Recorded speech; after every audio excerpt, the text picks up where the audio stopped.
예수님께서 지금 여리고라고 하는 지역을 지나가시는데, 여리고라고 하는 것은 그 당시에 로마 판도에 있어서 세계 10대 향락의 도시다, 휴양의 도시다. 그래서 제사장들도 안식일을 지킨 다음에는 거기에 자기들의 별장 휴양처가 있기 때문에 거기에 쉬러 가고, 또 레위인들도 여리고로 바로 내려간 것은 거기에 휴양처가 있기 때문에 쉬러 갑니다. 또 그러다 보니까 향락이 있는 곳에는 돈이 몰리니까 장사꾼도 몰리고, 또 그 장사꾼들이 가는 길목에는 또 도둑놈들 강도도 있어서 길목을 지켜서 한목을 보기 때문에 성경에는 여리고로 내려가는 어떤 사람이 강도 만났다고 하는 이야기도 그래서 나오는 겁니다. 이 여리고를 예수님이 지나가십니다. 향락의 도시, 아주 잘 사는 사람이 많은 도시, 흥청망청한 도시를 예수님이 지나가시는데, 그 지역의 세무서장, 오늘날로 말하면 세무서장 정도의 직급을 가진 삭개오라고 하는 사람이 있는데, 이 사람은 부자라고 오늘 성경은 말씀합니다. 이 사람이 예수님이 지나가신다는 말, 소문을 듣고는 평소에 예수님을 좀 뵙기를 원했는데, 예수님을 뵈려고 길거리에 나가보니까 사람들이 어떻게나 많은지 도대체 예수님을 볼 수가 없어요. 전설에 의하면 이 삭개오는 굉장히 키가 작은 사람이었다고 그래요. 난쟁이, 우리 주일학교 때는 난쟁이라고 그렇게 우리가 선생님들에게 배웠어요. 어쨌든 보통 사람보다는 현저하게 키가 적은 사람이었던 것 같아요. 그런데 이 사람은 굉장히 부자입니다. 또 세무서장이에요. 이스라엘 전국을 총틀어서 3대 세무서가 있는데 세 번째 큰 아주 세무서입니다. 이 세무서장이다 보니까 이곳에 있는 업소라든가 술 파는 사람은 세무서장에게 술을 먹여야죠. 사업하는 사람은 또 돈을 먹이고, 그럼 이건 하나님이 없는 사람이니까 그 당시에 세리라고 하면 하나님이 없는 사람이에요. 그래서 세리하면 창녀하고 동급으로 취급해요. 이 사람이 술 장사하는 사람 술 먹인다 뭐한다 그러니까 교제상 사업상 만나서 날마다 징탕징탕 먹으니까 한번 생각해 보세요. 키는 적은데다가 아주 막 많이 먹으니까 제가 요즘 체중이 좀 늘은 것 같아요. 기분이. 요즘 밥이 어떻게 막 당기는지, 이거 절제가 안 돼서 이거 안 되는데. 그런데요, 어쨌든 먹으면 몸이 자꾸 키는 적은데다. 그런데 이 사람이, 이 삭개오가 그 예수님을, 지나가시는 예수님을 보려고 하니까 사람이 너무나 많아서 볼 수 없으니까 뽕나무 위로 올라갔다 그랬는데요, 저는 그것을 가만히 이 눈을 감고 상상해 보면, 아니 이렇게 눈을 감고 있으면은 그 필름이 돌아간다. 근데 참 재밌어요. 그게 삭개오 키는 적어 가지고 사업상 교제상 막 먹어 가지고 몸이 막 이렇게 뚱뚱해지고 배가 또 나오잖아요. 이렇게 나온 배를 가지고 그 뽕나무 위를 기어 올라가는 그 모습을 한번 상상해 보세요. 마치 맹꽁이 배를 가진 맹꽁이가 뭐 어떻게 올라가는 것처럼 아주 우스꽝스러웠을 것이라고 생각됩니다. 그런데 예수님께서 거기를 지나가시다가 이 삭개오를 보고 우러러 보셨다고 성경은 말씀합니다.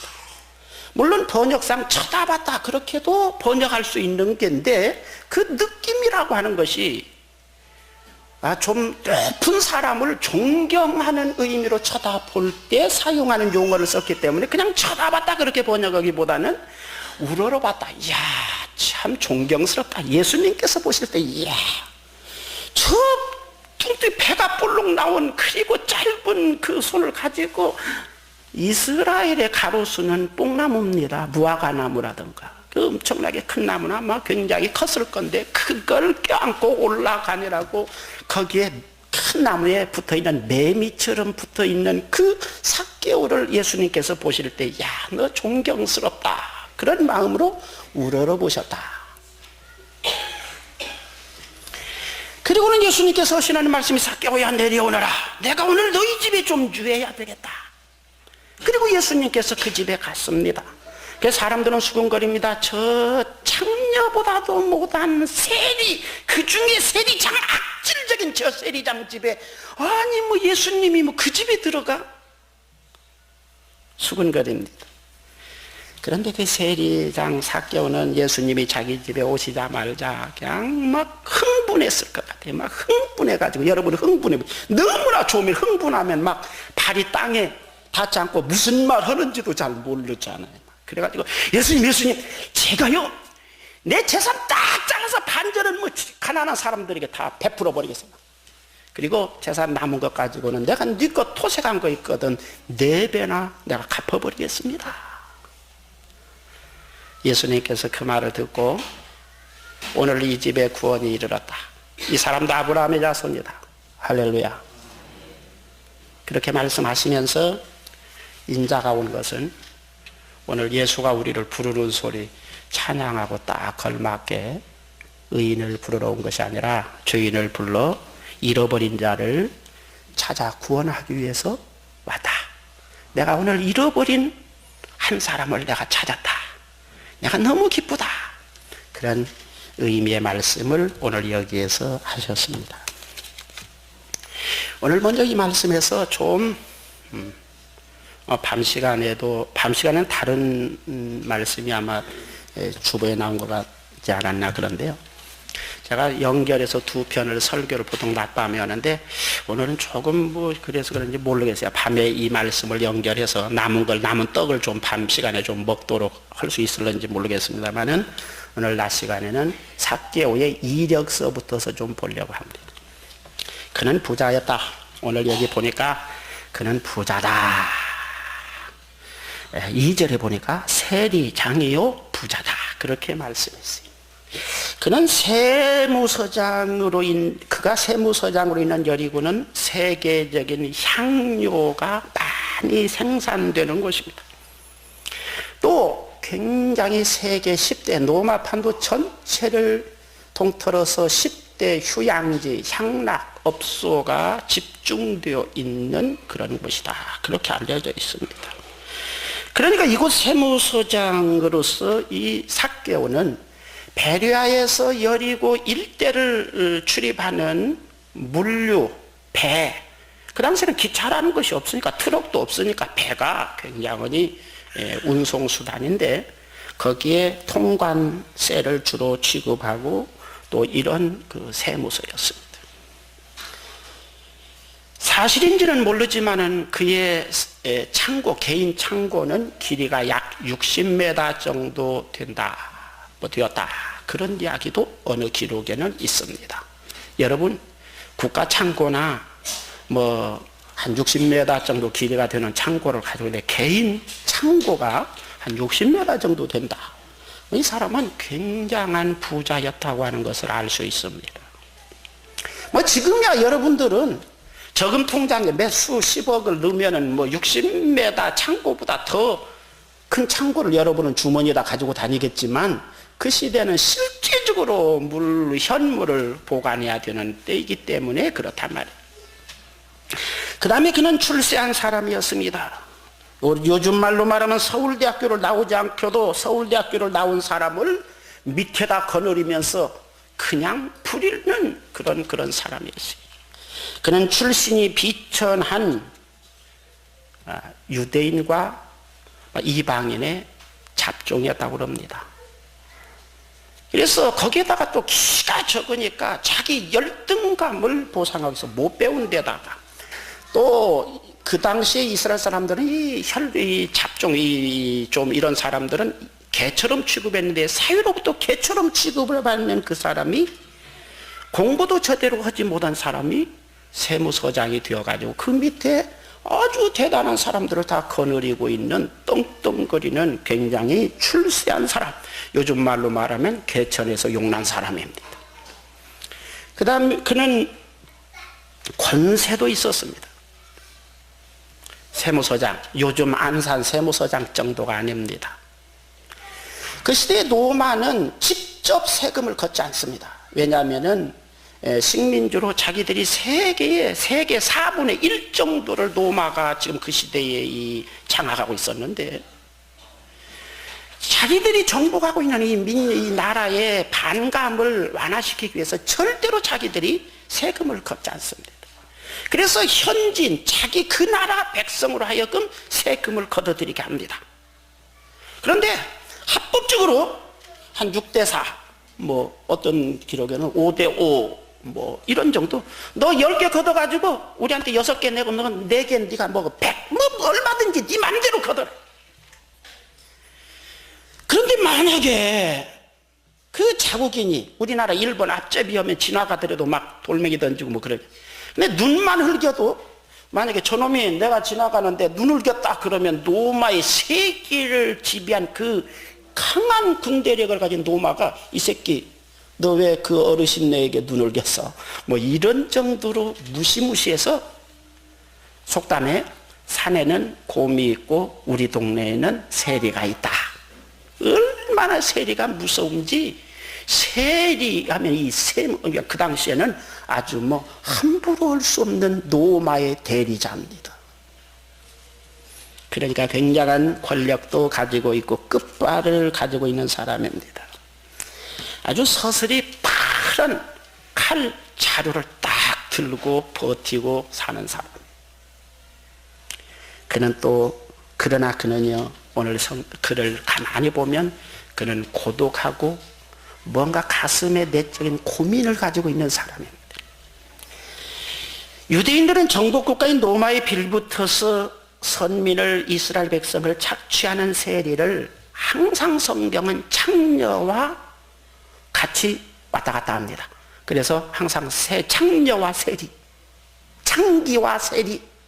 이래서 창녀하면 세리, 세리하면 창녀.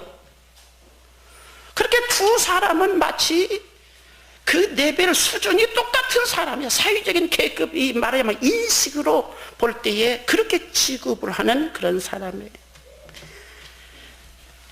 세리장 사개오는 성공도 있고 돈도 있고 권력도 있습니다. 그러나 그는 굉장히 고독한 사람이에요. 사람을 우리가 느끼는 고독을 크게 두 가지로 분류한다면 사회적인 고독과 영적인 고독으로 나눌 수 있어요. 사회적인 고독이라는 것은 인간관계에 있어서 왕따 현상을 당하는 것이죠. 지금 이 세리장 사개오는 사회적으로 사이로부터서 자기 백성들로부터서 자기 이웃들로부터서 겉으로는 예예하지만은 지금 뭔가 그들하고는 맞지 않는 왕따를 당하고 있는 사람 중에 하나입니다. 그 다음에 사회적인 고독 이상으로 더 큰 고독은 인간 근원적인 존재론적인 영적인 고독입니다. 지금 여기에서 이 사개오는 이 두 가지 내적인 고민을 가지고 있는 사람입니다. 사는 집은 대궐 같아요. 당시 보리개떡만 준다고 해도 중동의 그 땡볕에 수많은 사람들이 줄지어 늘어서 가지고, 여러분 예수님께서 오병이어 기적할 때 거기 뭐 여자 어린아이 빼놓고 5,000명이다 그런데요, 그거 준 것만 생각합니까? 그 사람들이 땡볕에 앉아가지고 자기 차례를 기다리고 있는 그 심정을 한번 생각해 보세요. 오늘 같으면 나 안 먹어, 아우 신경질 나다, 못 기다려나 그냥 갈 거야. 아 땡볕에서 이게 뭐 하는 짓이야 이게. 오늘 같으면 그깟 놈의 보리개떡 나 안 먹어버리지. 아우 못 기다립니다. 여자 어린아이까지 전체 합치면 2만여 명 될 것이라고 추산하는데 12명이 거기서 지금 다 지금 합니다. 아 여러분 그 기다리는 것도 만만하지 않아요?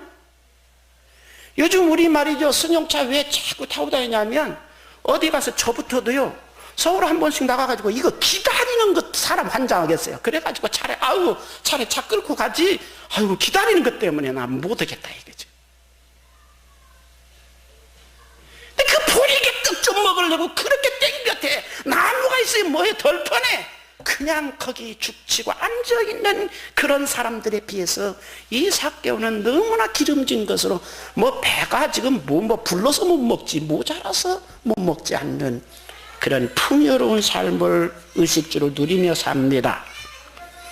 그러나 그의 가슴 속에는 사람으로부터 아주 뭔가 왕따를 당하는 그런 고독, 그 다음에 자기 민족을 배신한 죄의 가책, 이런 것들이 속에서 그를 고독하게 만들고 두렵게 만들고 불안하게 만듭니다.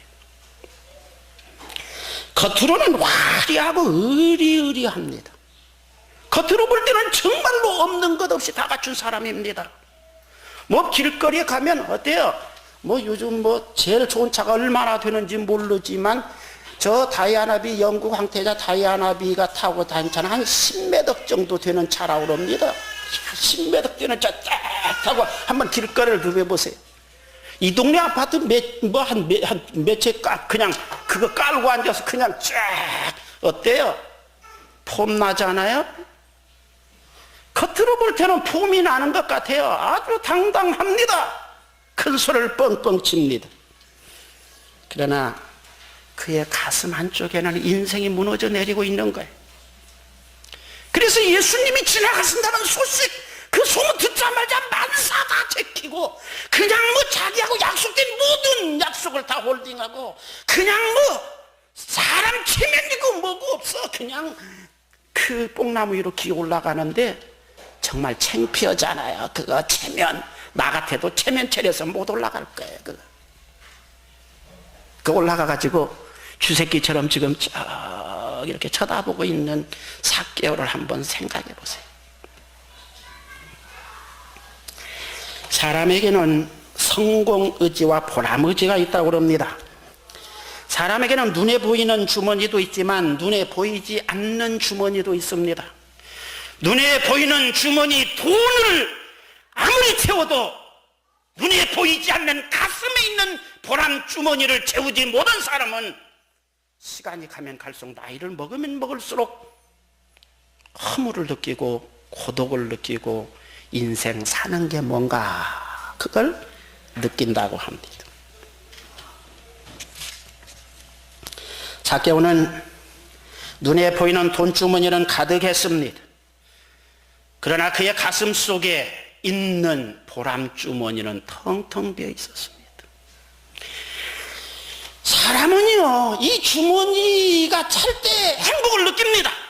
돈주머니가 찰 때 행복을 느낄 수 있어요. 그러나 그 행복은 잠시 잠깐입니다.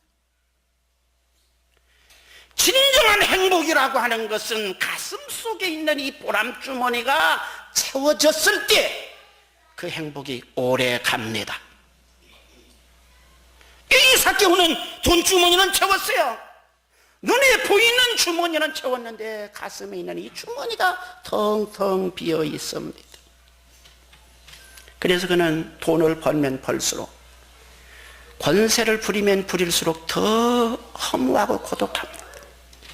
솔로몬은 이런 이야기를 했어요.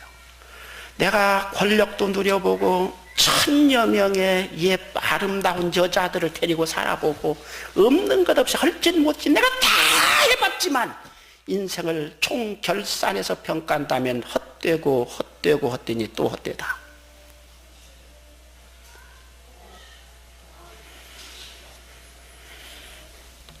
우리가 정말 겉만 채우고 속을 채우지 못하면 이런 현상이 일어나는 겁니다. 영국의 유명한 문학가 브레이크 씨가 이런 그 수필을 썼어요.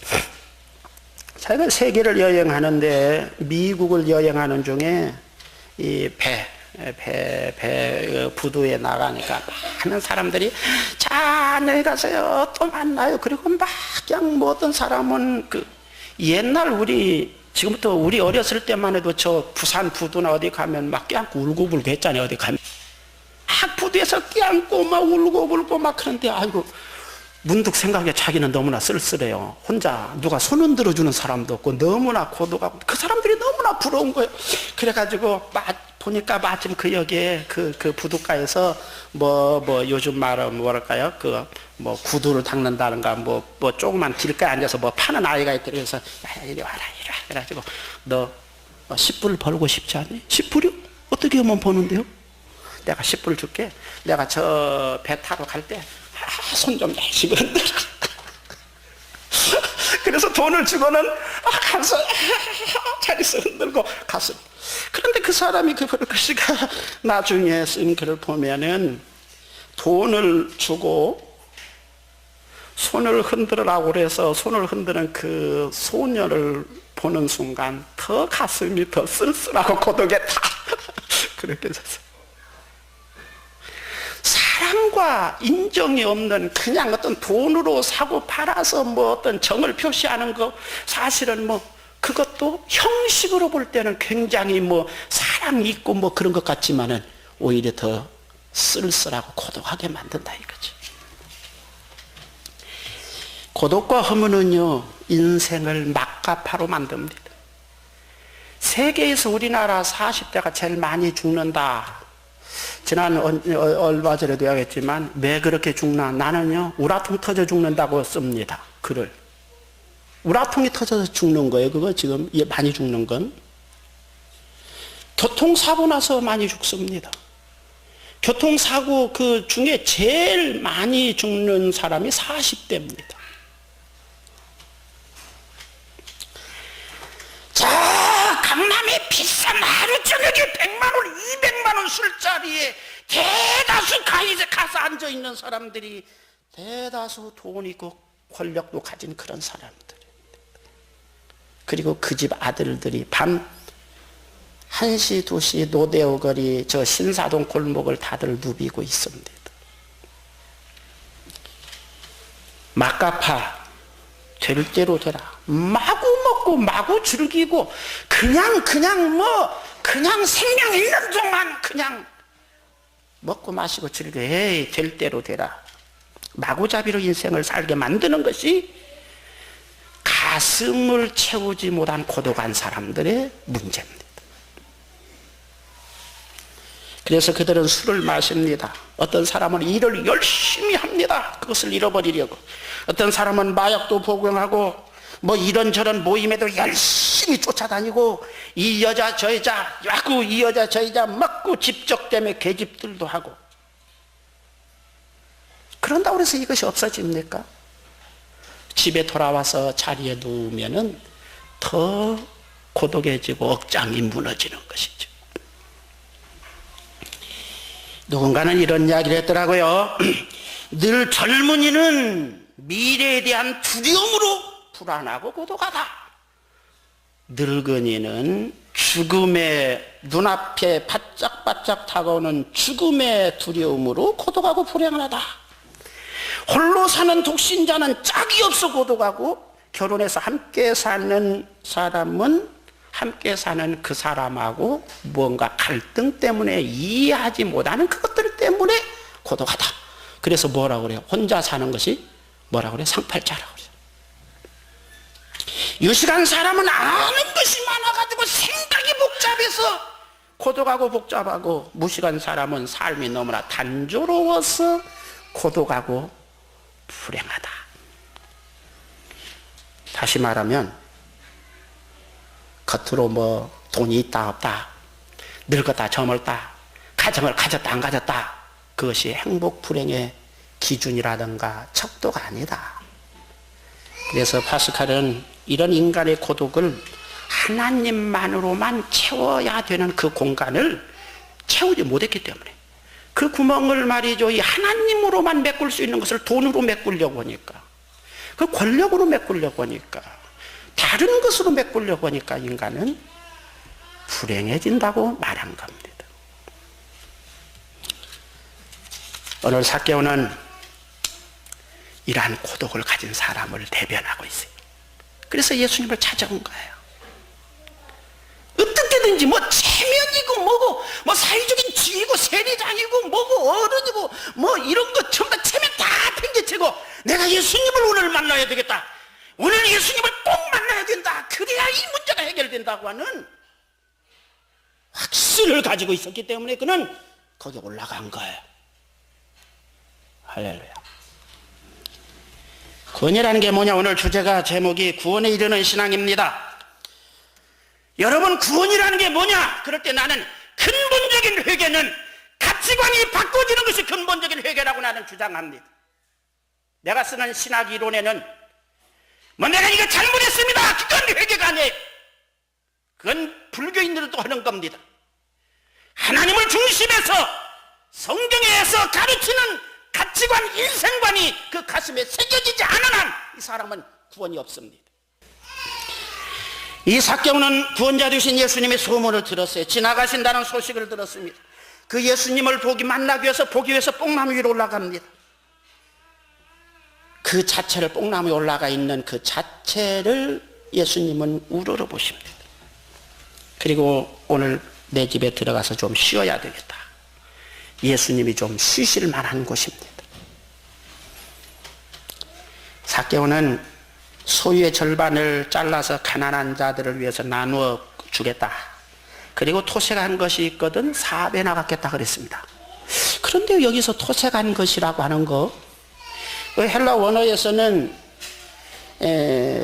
탈취하다, 늑탈하다는 뜻인데, 예를 들자면 세리장의 권력을 빙자해서 강제로 세금을 막 부당하게 걷고 막 이렇게 하는 거. 로마에서는 인정했다고 할지라도 하나님이 인정하시지 않는 그런 어떠한 남의 것을 강제로 뺏은 거. 이거 토색을 4배나 갚겠다고 말합니다. 그래서는 2배만 갚으면 됩니다. 2배만 갚아도 되는데 이 삭개오는 4배나 갚겠습니다. 이렇게 말합니다. 내가 가만히 생각해 봤어요. 계산해 봤더니 삭개오는 알거지가 되었을 것 같아요. 확률상. 반절 잘라서 전부 다 가난한 사람 주고, 반절 가지고 누구 토색한 거 있거든 4배나 갚겠다 그랬는데, 그 전부 다 창고에 있는 돈이 다 누구 것이겠어요? 토색한, 대다수가 토색한 것이가, 그 중에 뭐 이자 치고 뭐 사기 뭐 그래가지고 자산이 물어났다 할지라도 어떻게 보면은 삭개오는 알거지가 되었을는지도 모른다. 그런 생각을 합니다. 여기에서 중요한 것은 삭개오는 내가 알거지가 된다고 할지라도 내가 돈을 많이 가지고 살아보니까, 권력을 가지고 살아보니까, 떵떵거리고 살아보니까 행복할 것 같지만 쌀밥을 먹어도 모래를 씹는 것 같고, 좋은 침대에서 요즘 몇백만 원 침대래야 돼요? 침대에서 자도 그냥 발 쭉 뻗고 아무 데서나 보통 사람, 가난한 사람 자는데 그냥 거기서도 오므려가지고 새우잠 자면서 오늘 저녁에 또 어떤 놈이 또 나 죽이러 칼 들고 오는 거 아닌가? 발 뻗고 잠도 자지 못하고, 아우. 그래서 알거지가 되더라도 정말 예수님을 모시고 구원받은 사람으로서 하나님이 주시는 샬롬을 누리면서 내가 좀 살아야 되겠다. 할렐루야. 그런 어떤 욕망이 그 속에서 그 인생을 지배했기 때문에 뽕나무에 올라가는 게 체면이고 염치고, 바쁜 하루를 다 홀대만 밀어놓고 올라와서 뭐 바쁜 거 보고, 예수님 만나는 것보다 나는 더 바쁜 거 없어. 예수님 만나는 것보다 더 뭐 거기에 자기가 되면 체면이고 뭐고 뭐 나는 가질 것 없다. 이런 마음을 가지고 지금 올라가는 거예요. 그리고 예수님 만나니까 반절 잘라서 가난한 자 주고, 반절 가지고 토색한 거, 성경은 2배 갚으라고 그랬는데 2배가 뭐야, 그냥 아주 4배를 갚겠다 그렇게 말합니다. 이것은 돈만 있으면 제일이다. 인생의 주제, 내 인생의 주제는 돈이다. 돈 벌어야 내가 그래도 열등감을 보상하고 나를 무시하고 멸시하는 저 새끼들 내가 그냥 집 밖고 내가 큰 소리 떵떵 치면서 내가 살 수 있겠다. 성공해야지. 그런데요, 그것이 바꿔진 거예요. 알거지가 되고, 그러니까 세리장도 그만 못 올 거 아니겠어요, 지금? 생각해보세요. 지금 좀 그럴 정도로 예수님의 그 말씀이라든가 예수님의 정신이라든가 이것이 그 속을 지배하고 있는데 어떻게 앞으로 등칩니까? 누구 토색해가지고 모은 돈, 그래가지고 토색해서 노마에 지금 상납을 많이 해가지고, 야, 너 유능하다 그래서 지금 출사 성공했는데 그 짓 못하면 어떻게 세리장 노릇하겠어요?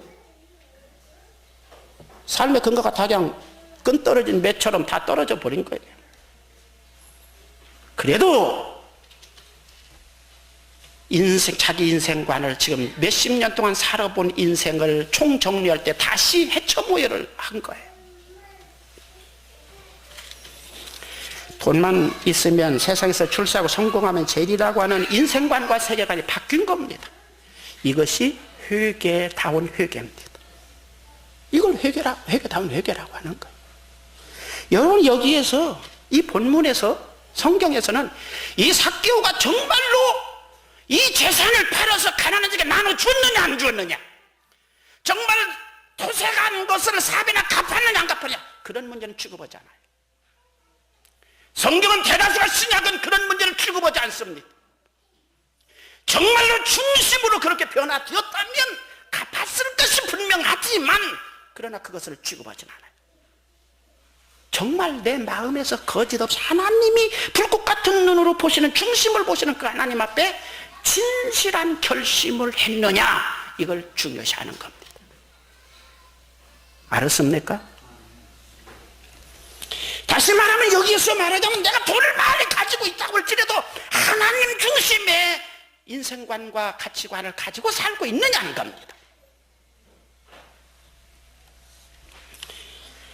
권위라고 하는 것은 인생의 주제가 바뀐 것이고 통치권이 바뀐 겁니다. 누가 나를 움직이느냐는 겁니다.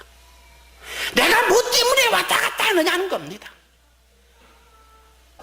하나님의 영광을 위해서 돈 번다, 그런 말을 많이 하죠. 아주 신자들 아주 그냥 이게 무장돼 가지고 입만 쫙 벌리면 가슴은 들여다보면은 순 사기, 순 거짓말입니다. 말로는 다 뭐 하나님 영광 위해서 돈 벌고 하나님 영광 위해서 성공하고 출세하고 명목은 그런데 정말로 속을 들여다보면 실제가 그러냐 이겁니다. 하나님은 명목을 따지시는 분이 아니라 실제를 따지시는 분이십니다. 오늘 우리 신자들은 그 함정에 빠져 있는 겁니다. 그 문제를 해결하지 않으면 사그리 교회가 통째로 저 지옥 나락에 빠질는지 모릅니다. 그것은 예수님께서 바리새인이나 서기관들을 가차없이 아주 그냥 따발총을 쏘듯이 이 시간은 서기관 바리새인, 우리나라 말이 개새끼들아 따발총 쏘듯이 막 쏘아버립니다. 왜냐? 겉은 하자가 없어요. 말은 너무 잘합니다. 말은 하자가 없어요. 속 중심이, 그래서 의식, 겉만 꾸미고 속은 썩은 것, 더러운 것, 이런 것만 득실하다. 권위라고 하는 것은 통치권을 바꾸는 겁니다. 하나님의 통치를 받으면 하나님의 백성입니다. 하나님의 통치를 받는 사람만 하나님의 백성입니다.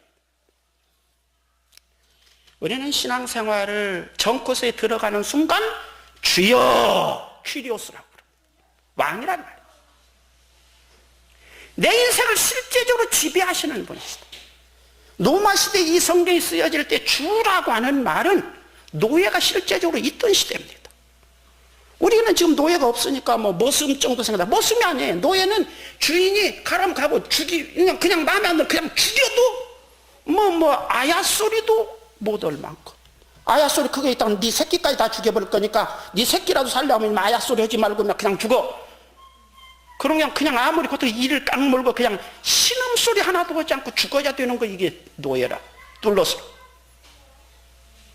퀴리오스라고 하는 말은, 주여라는 말은 그런 배경을 가지고 있어요. 절대 통치권입니다.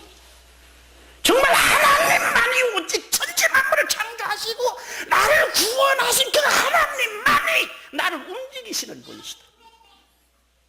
그분을 위해서 나는 돈도 벌고 새끼도 낳고 성공도 하고 출세한다.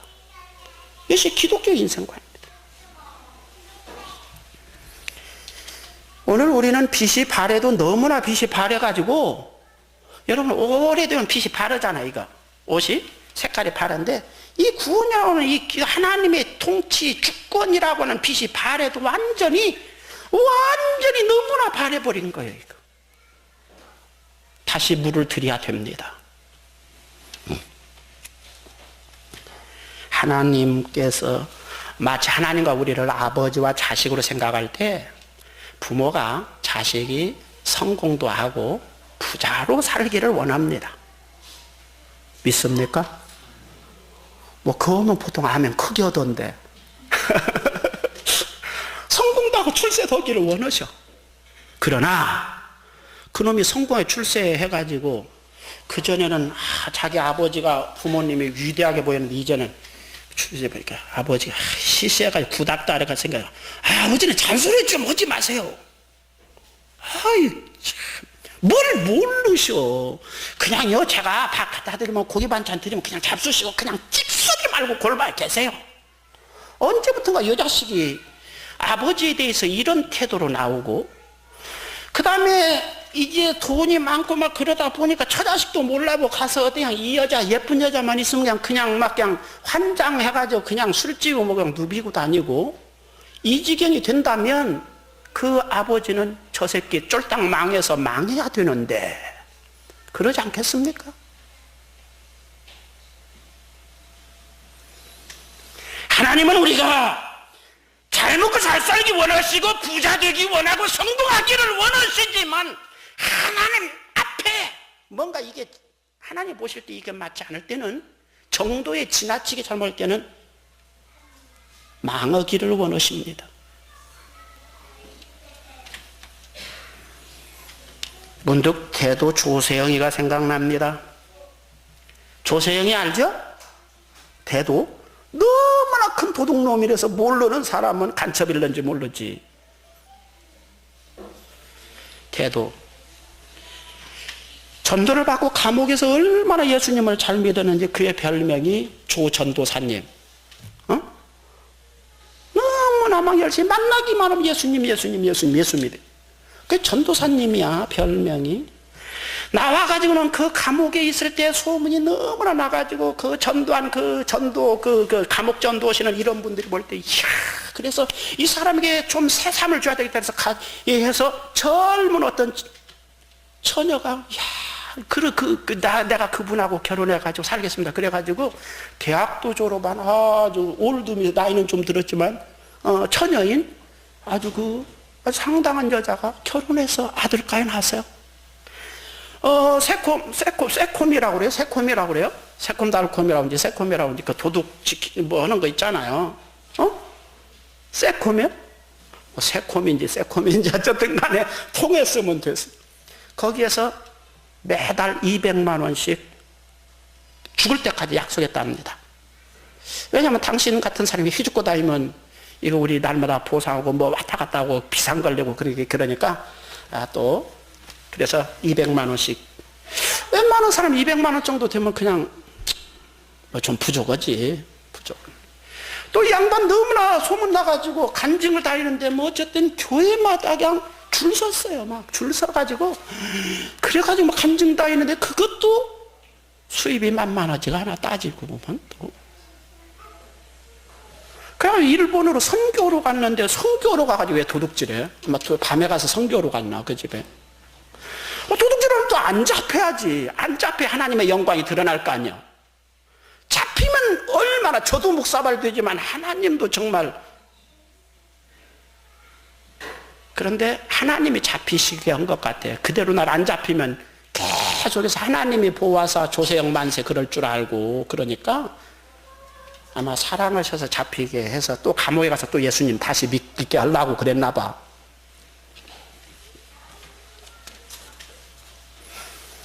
왜? 뭐 겉으로는 믿는 것 같은데 정말 그 속에 아직도 돈이라고 하는 거, 욕심이라고 하는 거, 이것이 아직 그 뿌리가 뽑히지 않았다. 아직도 하나님이 주인이 되지 못한 때문에요. 여러분, 이번에 태풍 불고 막 굉장히 했죠? 태풍이 불면 나무가 흔들흔들합니다.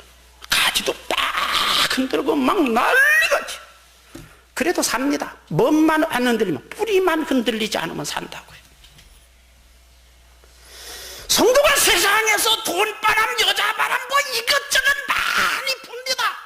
도전을 받습니다. 시험도 받습니다. 흔들릴 수 있어요. 그러나 정말 신앙의 중심에 뿌리, 이거 안 흔들리면 산단 말이에요. 그거 흔들리면 죽는 거예요.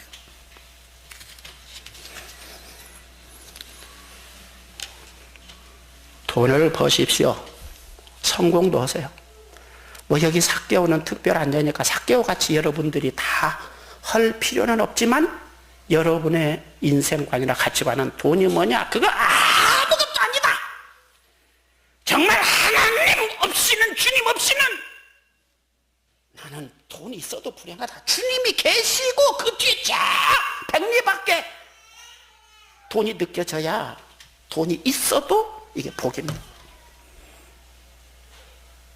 그러니까 여러분 얼굴이 백리 밖에는 너무 나은 것 같으니 한 10리 바뀌면 어떨까요? 그런 것 같아요. 뭐 여러분 믿음대로 오십시오. 어쨌든 간에 돈이나 세상 것이 주님보다 앞서거나 바짝 쫓거나 마치 그 경기장에서 막 100m 달리기 해서 바로 뭐 0.1초 막 0.0 그 뒤로 막 돈이 막 압도해서 예수님을 몰아가는 것처럼 되면 여러분은 위태로운 겁니다.